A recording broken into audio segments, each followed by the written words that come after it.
Hi, my name is Wong Kwong Beck, and I'm a medical student from Monash University. And this video is to share with you some knowledge about dengue fever.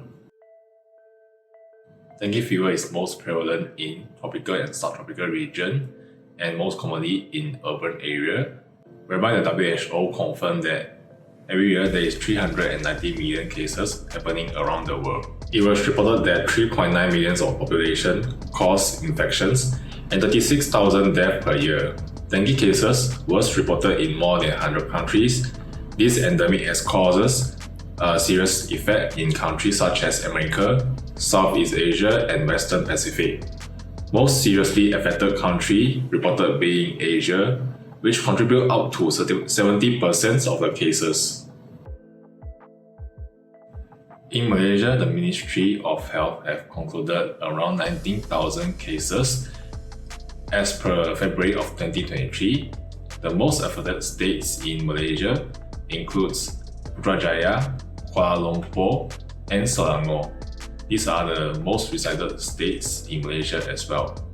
The increase of dengue fever cases in Malaysia has causes a contribution to the health economy burden in Malaysia, as well as distribution of scarce resources such as the hospital beds. Dengue virus is carried by a vector, which is Aedes mosquito. The two most common Aedes mosquito are Aedes aegypti and Aedes albopictus. These Aedes mosquito are known as the carrier of dengue virus. However, they are also capable of carrying viruses such as Zika, chikungunya, and yellow fever as well. To understand dengue fever, we should understand that dengue actually have 4 sub-serotypes, which is DenV1 up to DenV4. So if you are infected with one of the dengue virus, it does provide you immunity towards the particular serotypes, but not to the other serotypes.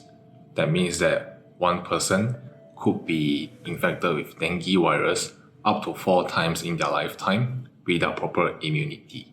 Something that we should keep in mind is the different serotype doesn't necessarily causes different spectrum of signs or symptoms, but every time you're infected with a new dengue subtypes, it increases the risk of you to develop into severe dengue, which is more dangerous in that phases. The severity of the dengue can be ranges from mild fluid-like fever up to severe hemorrhagic fever or even shock. So I understand that it's very difficult to distinguish dengue fever with other causes of fever, but if you would pay attention to the pattern of fever, you will see a pattern of biphasic or saddleback curve of the fever points. So other than the fever, you might also experience symptoms like headache, pain behind your eyes, pain in your muscle, your joints, your bones, and you might also experience nausea, vomiting. Some rashes might occur on your body as well. In circumstances where people were infected with dengue for the second time, severe dengue can happen and it could be very life-threatening. Because of our body inflammatory response, the inflammatory molecules that release in the blood vessel can cause the blood vessel to become leaky. At that time, plasma and platelets can leak out of the blood vessel. These two are the ones that helps our blood to clot.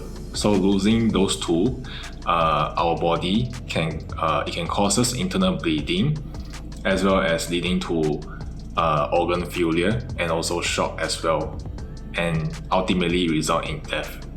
People who have severe dengue would experience a much more worse spectrum of symptoms, including unbearable abdominal pain and also difficulty in breathing, persistent vomiting, bleeding underneath the skin, the gums, the nostril, and they will find blood in their urine, stool, or even vomit. There are several factors found to increase the risk of we having dengue fever, which are the geographical factors and also the living environment. People who plan to travel or living in dengue hot zone, including Sub-Saharan African, the South America, Southeast Asia, and also Indonesia. These hot zones would increases the risk of be bitten by Aedes mosquito, as well as environment factor, which is leaving empty container around your houses that can contain water, because those water are usually where the mosquito will breed in. People who need to pay extra care to this kind of prevention is people who have weakened immunity, or those people who had dengue infection previously. So in terms of prevention, like COVID-19, dengue also have vaccination, but it's mostly available in US region, and usually for those children under 16 who has previous infection with dengue. The most effective way to prevent dengue is that to avoid mosquito bites. You could use mosquito repellent if necessary. You can also install mosquito nets when you're sleeping to avoid mosquito bite at night, and also install fine mesh around the windows and the doors to prevent mosquito fly in your houses. Other than that, you could also avoid doing activity during the mosquito active time, which is 5:30 to 8:30 morning and evening. Other than that, you could also try to wear long pants, long shirts when you are doing outdoor activities. In addition, I would like to enhance that every household shall be responsible to eliminate mosquito breeding grounds by checking their household surroundings. Fever itself is difficult to be diagnosed as dengue fever. Therefore, the medical practitioner will advise to do some blood tests in order to detect the antigen or antibody produced by the dengue virus. Usually, there will be two types of diagnostic tests, which is rapid diagnostic test, including detection of your antigen and antibody produced by the dengue virus. And the other approach is PCR, which amplifies the virus in your blood to really identify the virus itself. Okay, so the antigen will be an S1, which is a viral protein biproduct of your dengue virus. The antibodies will be including your immunoglobulin, IgG, and IgM.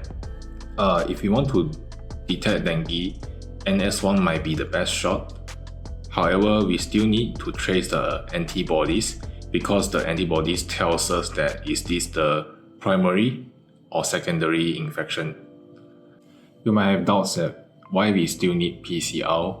The PCR could tell us that the viral load in our body, as well as is our body already produced antibodies to fight against the infections. So these are the things that the rapid diagnostic test cannot tells us. For treatment itself, dengue is actually a self-limiting infections.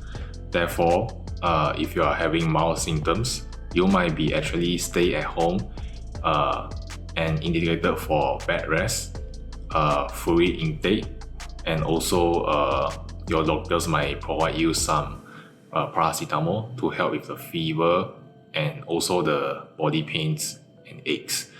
However, if you are experiencing the severe symptoms, which is like the abdominal pain and signs of organ failure, signs of shock, you might need to stay in the hospital, because the doctors will need to monitor your vital signs more frequently in order to prevent life-threatening consequences.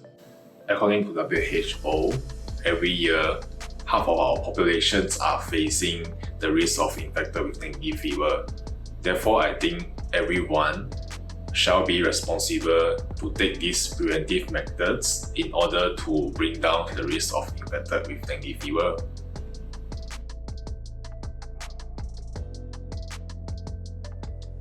This video is actually a part of my literature review.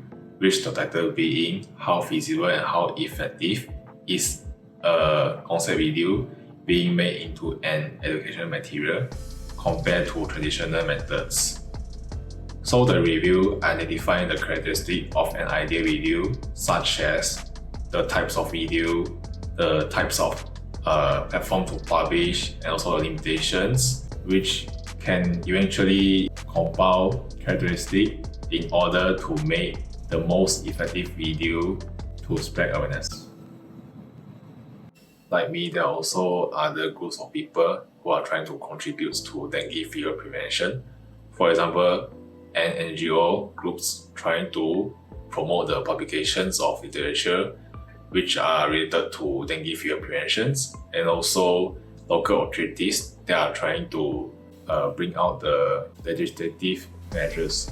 Therefore, I urge my audience to take the preventive measures mentioned by me just now in order to flatten the curve of dengue fever.